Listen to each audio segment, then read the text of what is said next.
Oke.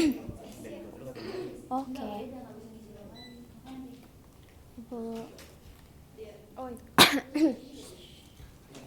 Bismillahirrahmanirrahim.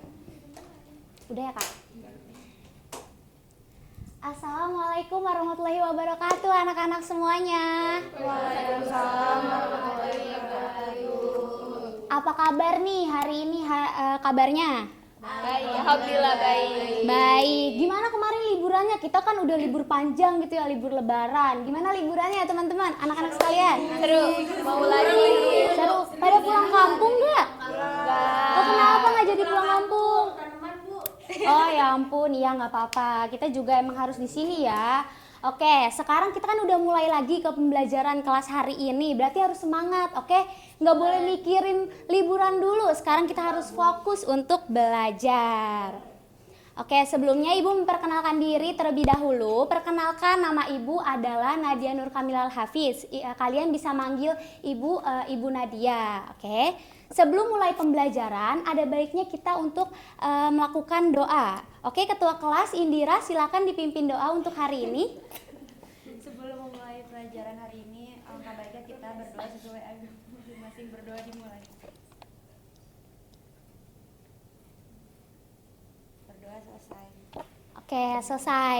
Pada hari ini kita akan mempelajari ekosistem. Oke, semua teman anak-anak. Nah, berdasarkan gambar ini, apa yang kalian lihat? Apa yang kalian amati? Coba. Ekosistem. Ekosistem. Laut. Darat. Ya itu.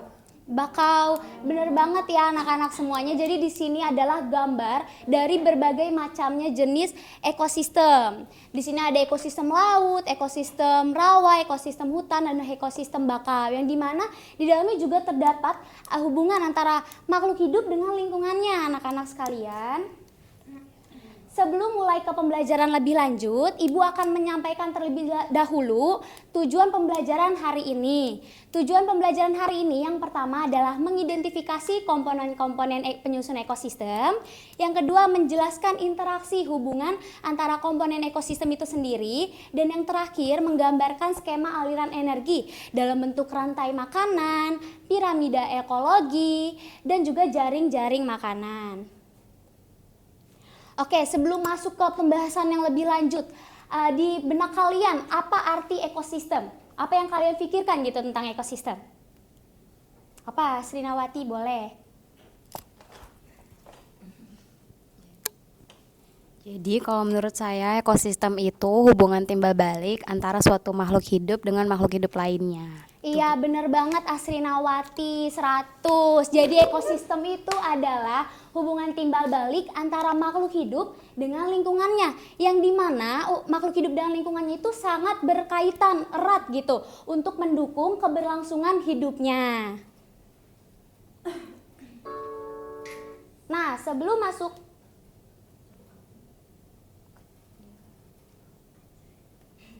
sebentar ya anak-anak.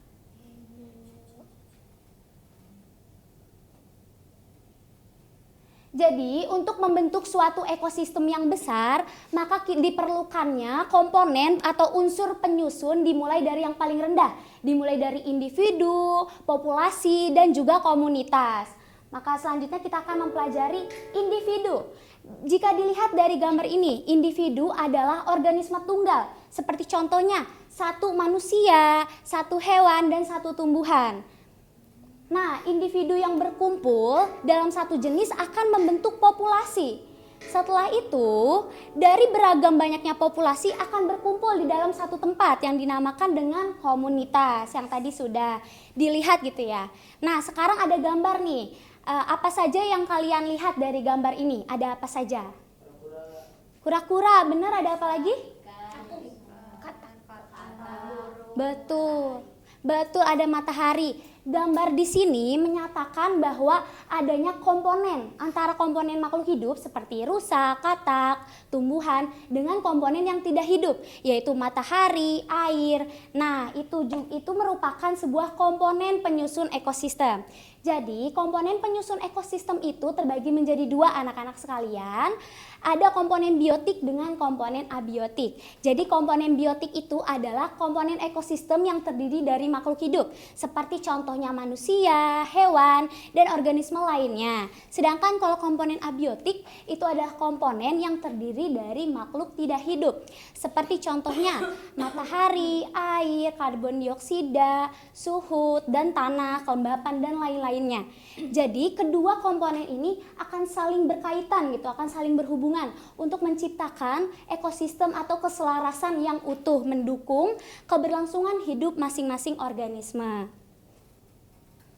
Oke, selanjutnya kita akan membahas satu persatu gitu, komponen biotik dengan komponen abiotiknya.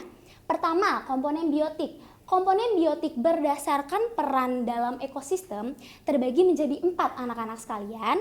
Yang pertama ada produsen, konsumen, dekomposer, dan detrivor. Kita akan membahas satu persatu ya. Yang pertama produsen. Produsen itu adalah organisme autotrof yang dapat membuat makanannya sendiri.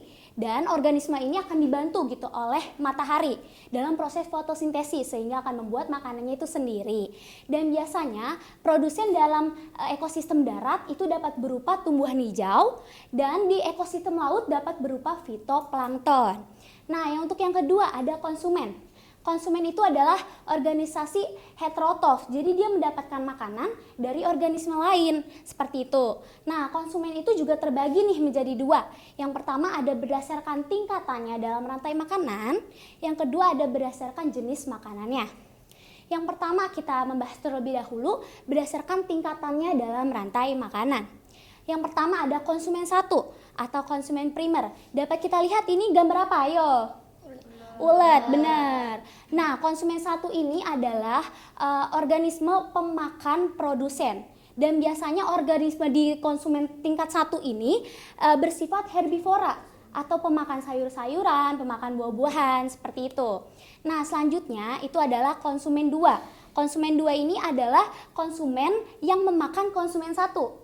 Oke, dan biasanya di konsumen 2 ini bersifatnya karnivora atau pemakan daging. Karena dia memakan konsumen yang pertama, ya kan? Oke, yang selanjutnya atau yang terakhir ini adalah konsumen 3 atau konsumen puncak di rantai makanan itu sendiri. Nah, konsumen 3 itu juga bersifat karnivora. Namun karnivoranya itu dalam bentuk hewan-hewan buas, seperti itu. Contohnya seperti ular, elang, kayak gitu. Oke. Nah, selanjutnya yang kedua ada konsumen berdasarkan jenis makanannya. Yang pertama ada herbivora. Herbivora adalah hewan pemakan sayuran, buah-buahan, seperti itu. Nah, contohnya ada kambing, ada ulat tadi, ada jangkrik.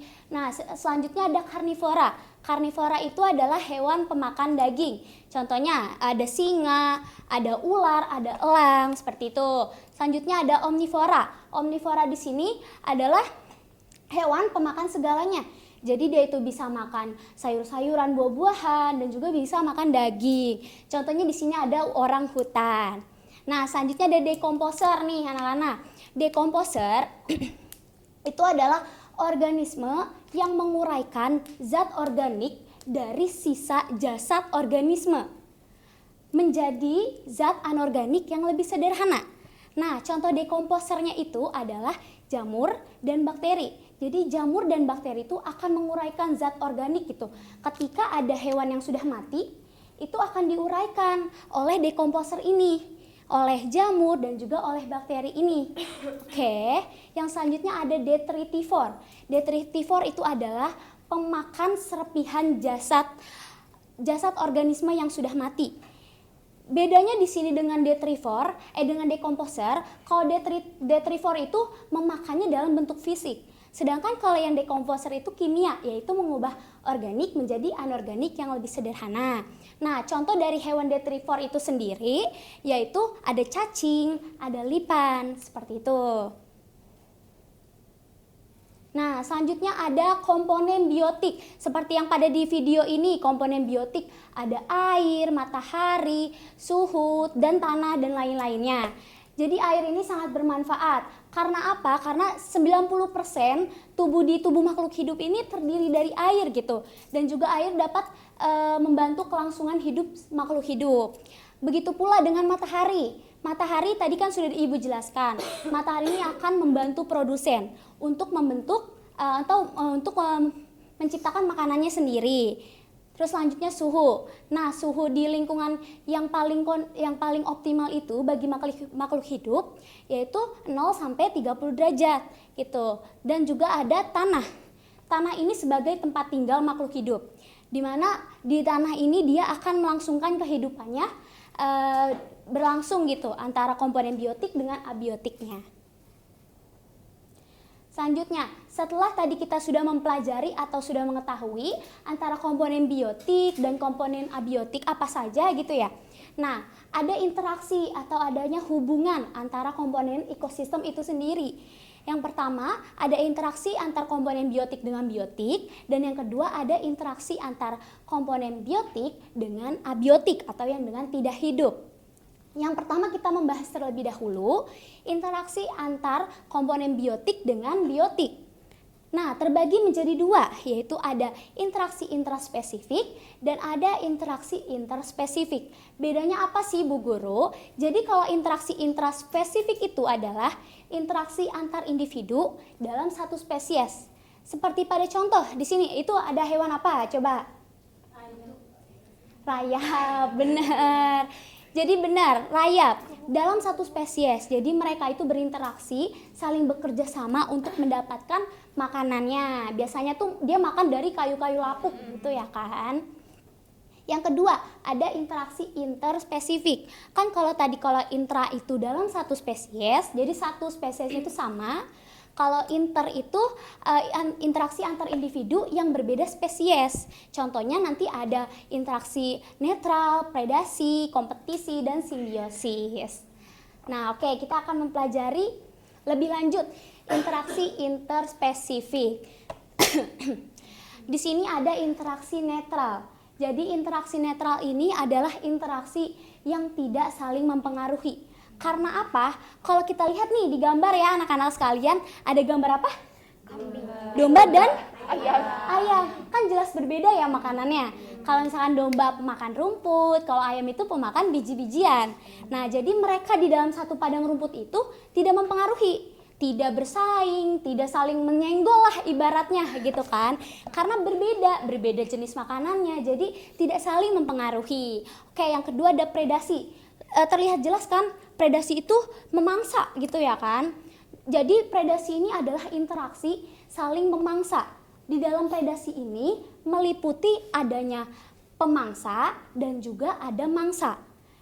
Nah, di sini sebagai contoh ada ular yang memangsa tikus.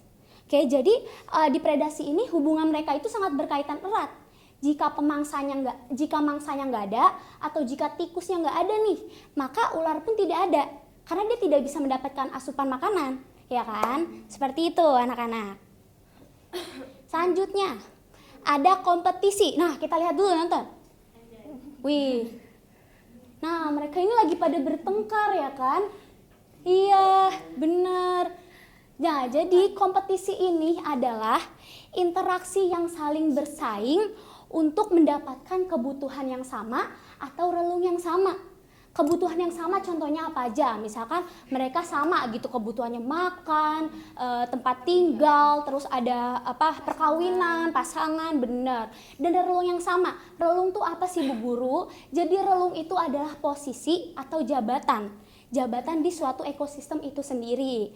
Oke, kita membahas dulu nih. Pertama, kompetisi intraspesifik.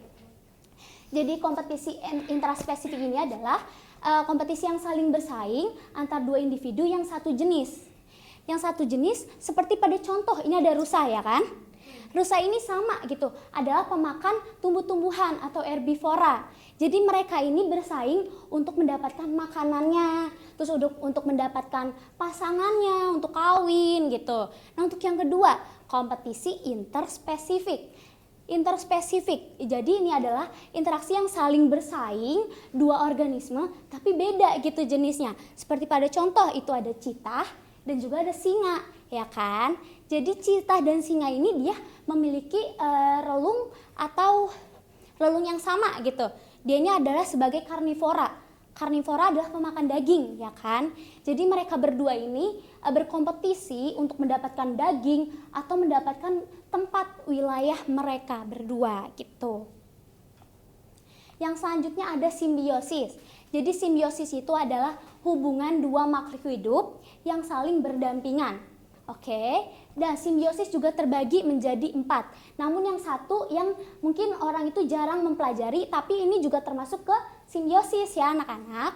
Yang pertama ada mutualisme, yang kedua komensalisme, ketiga parasitisme, dan keempat ini yang jarang dipelajari yaitu amensalisme. Pertama kita pelajari dulu mutualisme.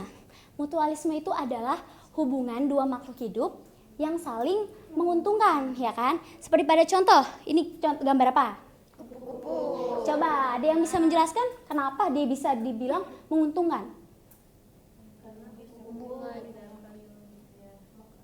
Apa? Coba satu orang. Ayo Eviva. Coba. Coba Eviva. Jadi kupu-kupu itu dia mengambil nektar dari bunga dan bunganya itu merasa terbantu karena proses reproduksi putiknya. Iya benar. Jadi kenapa menguntungkan? Karena kupu-kupunya mendapatkan makanan dari nektar bunga dan bunganya dibantu penyerbukan oleh kupu-kupu ini. Yang kedua ada komensalisme. Komensalisme itu adalah hubungan dua organisme yang satunya menguntungkan, yang satunya itu tidak dirugikan. Oke, di sini contohnya ada ikan hiu dengan ikan remora. Coba ada yang bisa jelasin? Boleh Natasha. Oh, boleh Natasha. Jadi itu kan contoh simbiosis komensalisme. Ya, benar. Ya kalau ikan remora itu kan dia suka nempel di tubuh hiu. Betul. Terus dia tuh ada alat penghisap di kepalanya buat jadi dia numpang jalan bareng hiu terus jadi hemat energi dan dapat sisa makanan dari hiu. Tapi hiunya juga nggak dirugin, juga nggak diuntungin. Iya benar banget. Jadi si ikan remora ini akan menempel gitu di badan hiu dan dia akan mendapatkan sisa makanan dari hiu itu sendiri dan hiunya pun tidak dirugikan gitu, seperti itu. Yang selanjutnya parasitisme. Parasitisme adalah hubungan dua organisme yang satunya diuntungkan, yang satunya dirugikan. Nah, seperti pada gambar. Ini gambar apa? Nyamuk dengan manusia. Coba ada yang bisa jelasin? Ayo coba Gazi. Itu gambarnya nyamuk sama manusia. Benar. Yang diuntungkan tuh nyamuk karena menghisap darah manusia, terus manusia juga dirugikan karena berpotensi bisa kena penyakit, contohnya DBD gitu. Iya, betul banget. Jadi nyamuk itu akan mendapatkan makanan ya dari darah manusia dan manusia juga akan menimbulkan penyakit seperti DBD, terus gatal-gatal, itu akibat dari nyamuk. Tapi nyamuknya kenyang gara-gara dia dapat makanan nih dari manusia, ya kan? Selanjutnya ada amensalisme. Nih mungkin kita jarang dengar ya amensalisme itu apa. Jadi amensalisme itu adalah hubungan antar organisme yang satunya dirugikan, tapi yang satunya itu tidak diuntungkan ataupun tidak dirugikan. Bingung nggak? Bingung kan? Nah, coba kita lihat di gambar ini ada padi dengan gulma. Coba ada yang bisa jelasin dulu nggak? Nanti kalau salah nggak apa-apa, Ibu benerin. Coba ada yang bisa jelasin? Tiara? Coba. Gak apa-apa, nggak usah takut. Nanti kan kita akan belajar bersama-sama gitu. Sepenglihatan Tiara aja seperti apa? Keberadaan gulma dapat menurunkan produksi padi, Bu. Iya benar, wah berarti udah keren gitu ya, udah bisa lihat dari sini, udah bisa langsung jawab gitu kan. Bener banget, jadi gulmanya itu akan menutupi cahaya matahari yang masuk ke padi, sehingga padi itu akan menurun produksinya gitu, sehingga menjadi jelek gitu kualitasnya. Dan tapi gulmanya itu tidak diuntungkan ataupun tidak dirugikan, seperti itu. Oke, selanjutnya ada interaksi antara komponen biotik, komponen yang makhluk hidup dengan komponen abiotik atau tidak hidup. Kita lihat di gambar ya kan, ada pohon, ada hewan, ada matahari dan lain-lain. Oke, Ibu jelaskan ya. Jadi tumbuhan ini untuk hidupnya kan akan mengambil air gitu ya dari tanah gitu. Nah, kemudian setelah mereka melakukan produksi air itu akan menguap gitu, akan bertranspirasi dan uap airnya akan naik ke udara. Terus setelah uap air berkumpul di udara akan membentuk awan, dan awan itu kan akan turun lagi kan, airnya turun lagi ke dasar tanah. Kemudian airnya itu nanti akan diserap lagi oleh tumbuhan dan juga akan dimanfaatkan oleh hewan untuk minum, untuk mandi, seperti itu. Nah, tumbuhan juga akan menghasilkan oksigen, ya kan, dari hasil fotosintesisnya. Nah, oksigen itu akan bermanfaat gitu untuk makhluk hidup bernafas, ya kan, seperti itu. Jadi ini adalah merupakan contoh interaksi antara komponen biotik yang hidup dengan yang tidak hidup. Jadi saling berkaitan gitu untuk mendukung keberlangsungan hidupnya, seperti itu.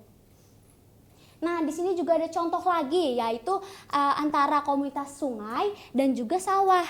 Terjadi interaksi gitu antara komponen biotik dengan abiotiknya. Kenapa demikian? Karena di air sungai nanti nutri air sungainya itu akan ke sawah dan menjadi nutrien untuk pertumbuhan padi-padi, kayak gitu. Selanjutnya, kita akan membahas aliran energi dalam ekosistem. Sebelum masuk yang lebih lanjut, kita mengetahui dulu pengertian dari aliran energi. Aliran energi adalah rangkaian urutan pemindahan bentuk energi dari satu bentuk ke bentuk yang lain. Dimulai dari sinar matahari lalu ke produsen, terus ke konsumen primer sampai ke konsumen tingkat tinggi atau konsumen puncak, dan juga sampai ke saproba yang ada di dalam tanah, atau bisa kita sebut itu dekomposer gitu ya ibaratnya. Nah, aliran energi ini terbagi menjadi dua, yaitu yang pertama ada piramida ekologi dan yang kedua ada rantai makanan. Rantai makanan ini akan turun lagi nih menjadi jaring-jaring makanan. Kenapa akan turun? Karena rantai makanan ini, kumpulan dari rantai makanan itu akan membentuk si jaring-jaring makanan ini. Oke, sekarang kita akan menjelaskan satu persatu nih jenis dari aliran energinya. Yang pertama ada piramida ekologi. Jadi piramida ekologi ini adalah piramida yang menunjukkan hubungan struktur trofik dan fungsi tropik komponen biotik di ekosistem. Seperti pada gambar, jadi untuk piramida itu terdiri dari beberapa trofik. Dan trofiknya itu ditempati oleh komponen biotik yang berbeda-beda. Seperti di trofik pertama ditempati oleh produsen, terus kalau trofik kedua ditempati oleh konsumen 1, terus di trofik ketiga ditempati konsumen 2, dan trofik yang paling atas atau paling merucut itu ditempati oleh konsumen puncak, seperti itu. Nah, berdasarkan fungsinya, piramida ekologi juga terbagi nih menjadi 3. Yang pertama ada piramida jumlah, piramida biomasa, dan piramida energi. Dari ketiga ini kita akan mengetahui gitu pengertian-pengertian masing-masingnya. Nah, dari ketiga gambar ini juga memiliki kesamaan antara piramida jumlah, biomasa, dan energi. Jadi ketiga piramida tersebut akan merucut ke atas, ya kan? Nah, akan merucut ke atasnya itu menandakan bahwa akan semakin kecil jumlahnya, semakin kecil biomasanya, dan juga semakin kecil energinya yang digunakan. Seperti itu. Nah, yang pertama kita lihat dulu piramida jumlah.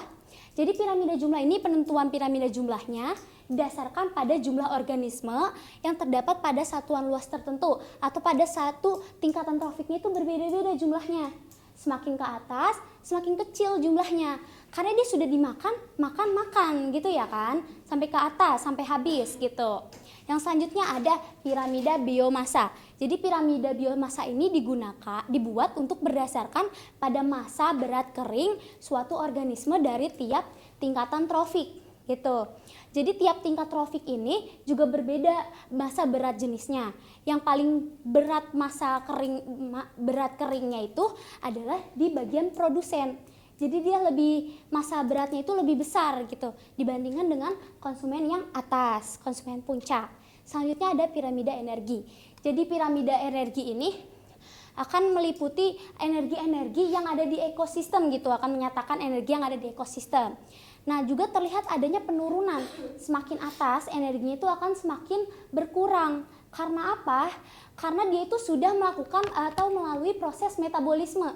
Jadi yang paling bawah itu energinya lebih banyak, yaitu di produsen. Maka semakin ke atas akan melalui dimakan memakan juga, dan ada proses metabolisme gitu. Jadi energi yang digunakan itu semakin kecil gitu. Oke, yang selanjutnya rantai makanan. Coba kalian lihat di gambar ini, rantai makanan. Apakah ada yang bisa nyebutin apa saja rantai makanan? Bukan rantai makanan. Apa saja komponen-komponennya gitu. Dimulai dari rumput. Rumput itu dinamakan apa gitu sampai Produsen. coba satu orang. Cobain Dana. Rumput produsen, belalang komponen konsumen 1, komponen 2 kodok, konsumen 3, Iya, terus konsumen 3 ular, terus jamur yang berperan sebagai dekomposer. Iya, untuk menguraikan sisa jasad si ular tersebut. Nah, kemudian rantai makanan ini akan bersiklus gitu, akan berputar-putar. Siklusnya sama seperti ini. Produsen, terus produsen akan dimakan konsumen 1, dimakan konsumen 2, habis itu dimakan konsumen puncak. Dan konsumen puncaknya itu kan mati. Nanti akan diuraikan gitu bangkainya oleh dekomposer ini.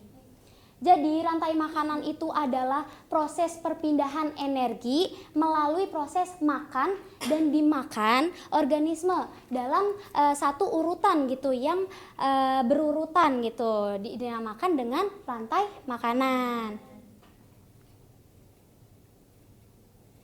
Nah, rantai makanan ini juga dibagi-bagi gitu berdasarkan jenis produsennya. Oke, berarti kalau produsen itu tadi apa yang produsen contohnya? Iya, rumput kayak gitu. Tapi ternyata ada lagi produsennya selain rumput. Nah, ini di sini rantai makanan berdasarkan jenis produsennya. Yang pertama ada rantai makanan rerumputan. Nama aja rerumputan ya kan. Berarti di sini adalah tumbuh-tumbuhan seperti rumput yang menjadi produsen pada tingkat pada trofik pertamanya. Yang kedua ada rantai makanan detritus. Tadi kita udah mengetahui apa komponen biotik. Ada produsen, konsumen, dekomposer, dan detrivor. Bener banget. Jadi di sini dimulai dari detritus. Detritus itu apa? Detritus itu adalah serpihan sisa dari organisme yang mati. Seperti serasa dedaunan, seperti itu. Nah, terus kemudian dari detritus ini akan dimakan oleh detrivor. Detrivornya apa aja tadi contohnya ya kan? Ada cacing, ada lintah seperti itu. Nah, kemudian lintah ini nanti akan dimakan oleh burung dan burung akan dimakan oleh ular sebagai konsumen puncaknya. Yang selanjutnya ada rantai makanan saprofit. Jadi rantai makanan ini dimulai dari penguraian bahan organik menjadi anorganik gitu kan oleh organisme saprofit.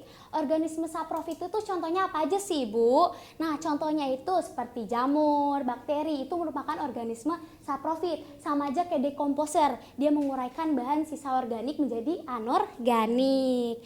Bener. Yang selanjutnya ada rantai makanan parasit. Dari namanya aja parasit, berarti tidak menguntungkan ya kan, atau merugikan organisme yang lain.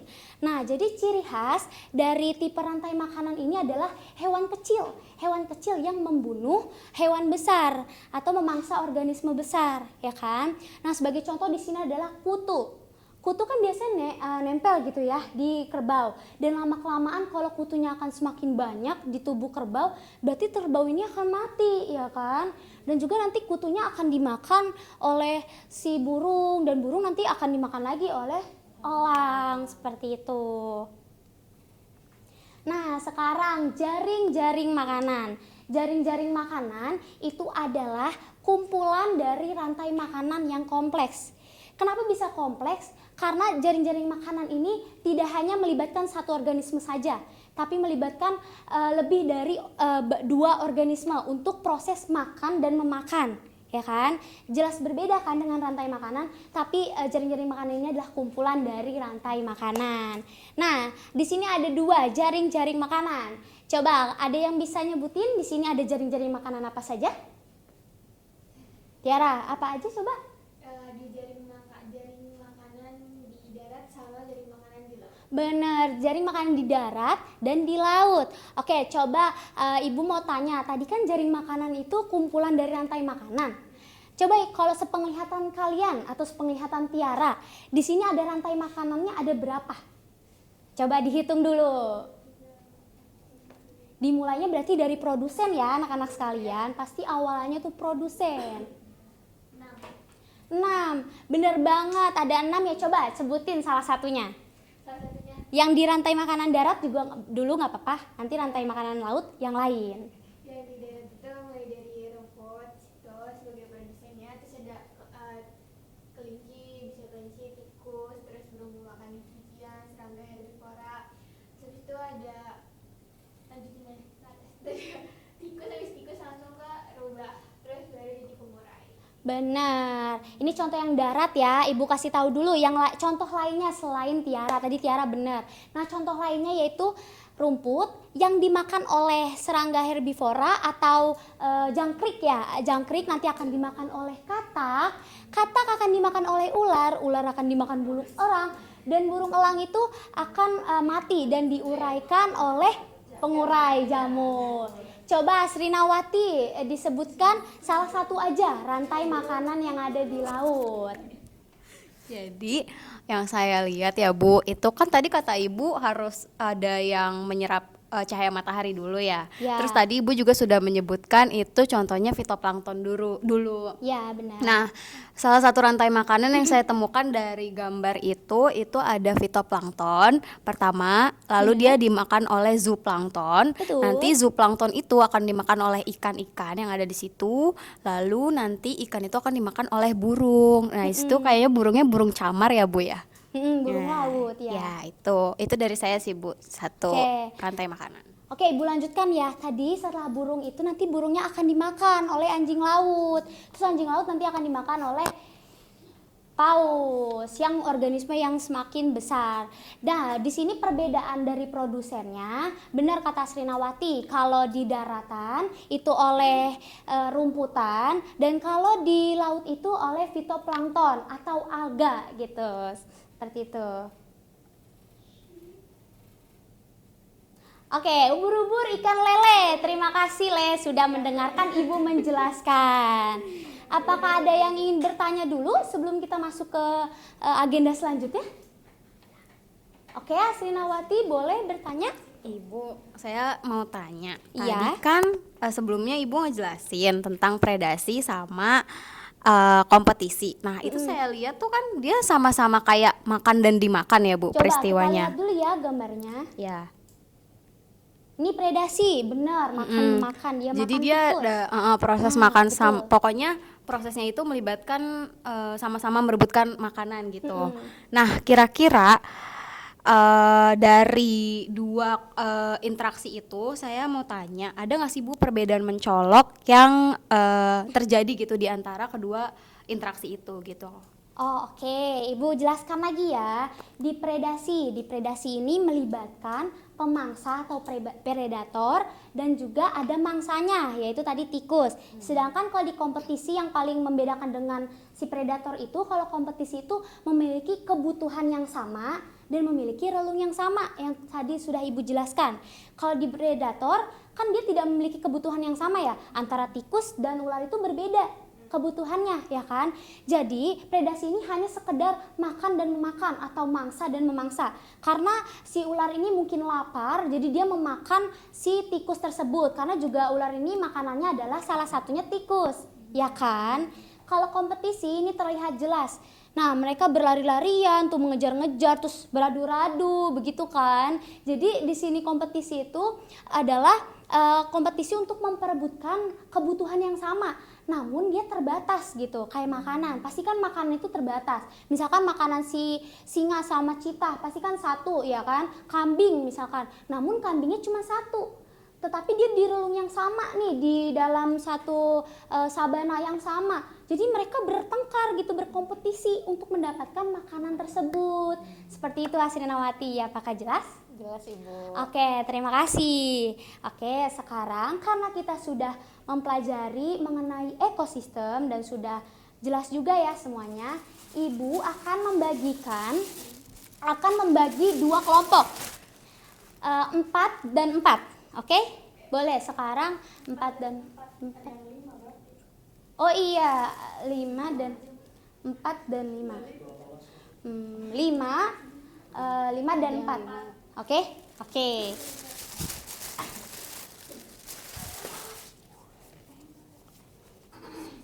Sebelum itu Ibu akan menjelaskan terlebih dahulu untuk agenda selanjutnya, yaitu kita akan kalian tahu nggak make a match?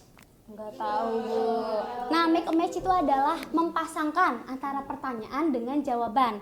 Jadi Ibu di sini memiliki ada 4 pertanyaan. Ada 4 pertanyaan dan 4 jawaban. Oke. Berarti di sini kelompok pertanyaan, di sini kelompok jawaban. Oke.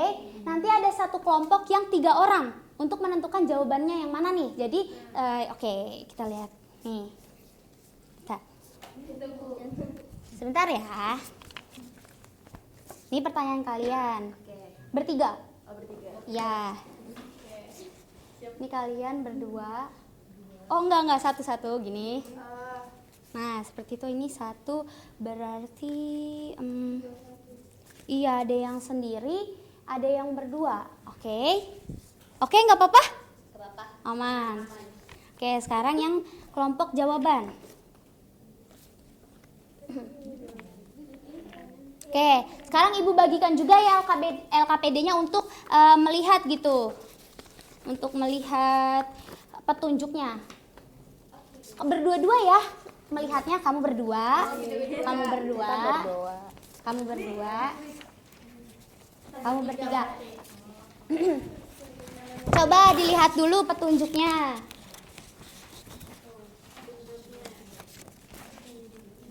Ibu akan memberikan waktu kalian, memberikan waktunya 5 menit, oke? 3 menitnya untuk berdiskusi mana pasangan kalian masing-masing. 2 menitnya nanti untuk mencari pasangannya, oke? Dan di situ nanti setelah kalian menemukan pasangan dari pertanyaan dan jawabannya, nanti kalian akan presentasikan di depan hasil dari temuan kalian, oke? Oke, apakah ada yang kurang dipahami? Ada yang mau bertanya? Iya, tapi nanti ya, belum waktunya. Nanti Ibu kasih. Iya, kalian berdiskusi dulu 3 menit. Oke, dimulai dari sekarang.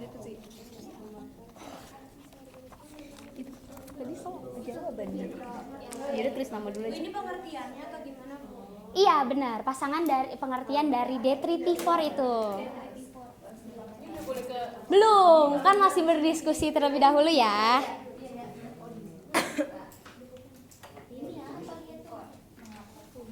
Ada yang mau ditanyain terkait petunjuknya? Oh iya, untuk di lembar terakhir itu ada pertanyaan 1, 2, 3, 4. Kalian bebas isinya pertanyaan berapa aja ya. Oke? Bebas aja. Nanti akan kalian presentasikan per kelompok ke depan.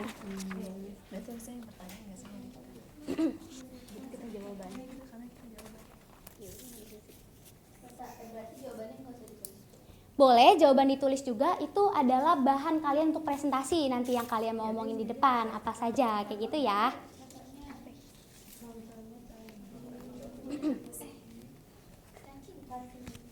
Nanti kalau udah ada yang udah berdiskusinya, sudah berdiskusi untuk mencari pasangannya. Mana sih Ibu? Pertanyaan ini diisi apa Ibu? Nanti pertanyaannya diisi-isi pas kalian udah menemukan pasangan. Oke? Kelompok dia udah diisi. Kan ini adalah memasangkan antara pertanyaan dengan jawabannya anak-anak. Jadi nanti kan sekarang berdiskusi dulu nih. Misalkan kamu pertanyaannya apa kira-kira ya gitu. Nanti kalian Ibu kasih waktu sebentar lagi. Nanti Ibu bilang sekarang cari pasangannya, baru cari abis nanti ditulis hasilnya gitu. Iya.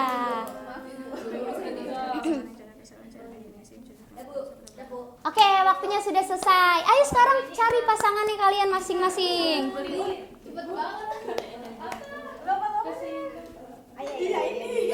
Kalau yang sudah menemukan langsung angkat tangan. Nah,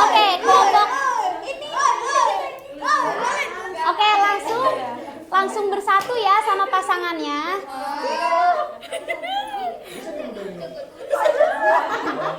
Kalau yang sudah mendapatkan pasangannya langsung bersatu, berpasangan. Bersama kita kalau sisi. Apa ya?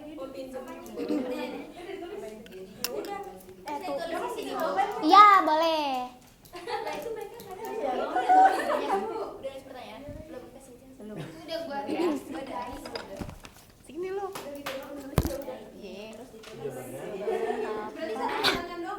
Iya, benar.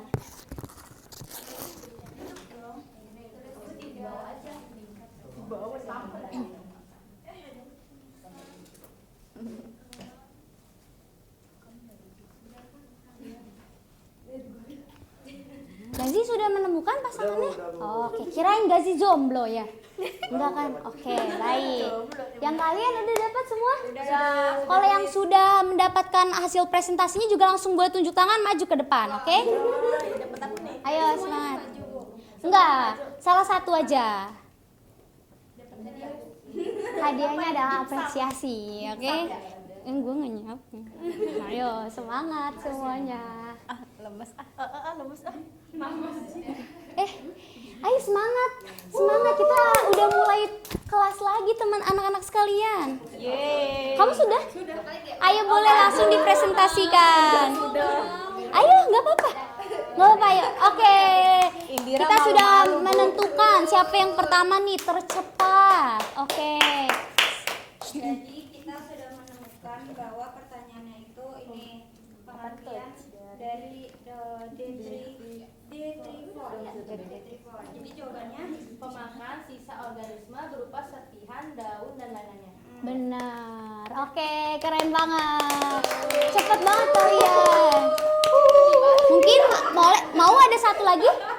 Mau ada satu lagi yang mempresentasikan hasil temuannya atau hasil pasangannya? Coba ayo siapa? Ayo Eviva sama Beda, coba yuk. Eviva sama Natasha dulu, nggak apa-apa. Ya, Eviva sama Natasha, boleh? Jadi di sini kita pertanyaannya kenapa puncak piramida ekologi biasanya terdiri dari sedikit spesies?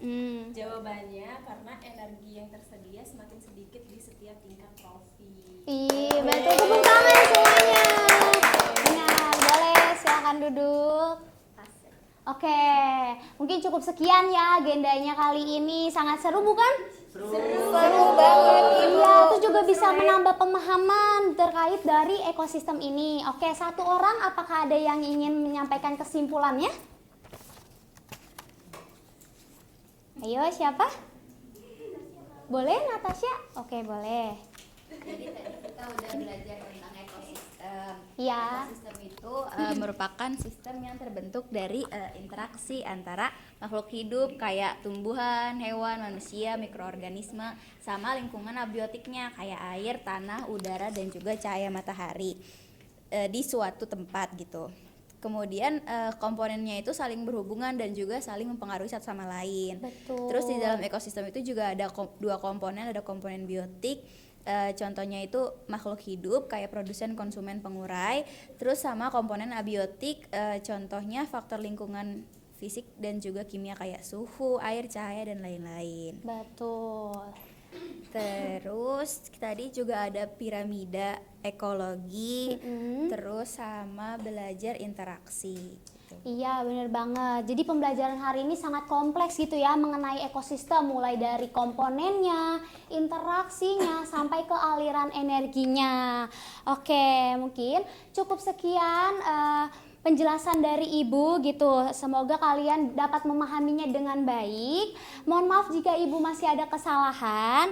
Wassalamualaikum warahmatullahi wabarakatuh. Waalaikumsalam warahmatullahi wabarakatuh. Terima kasih Bu.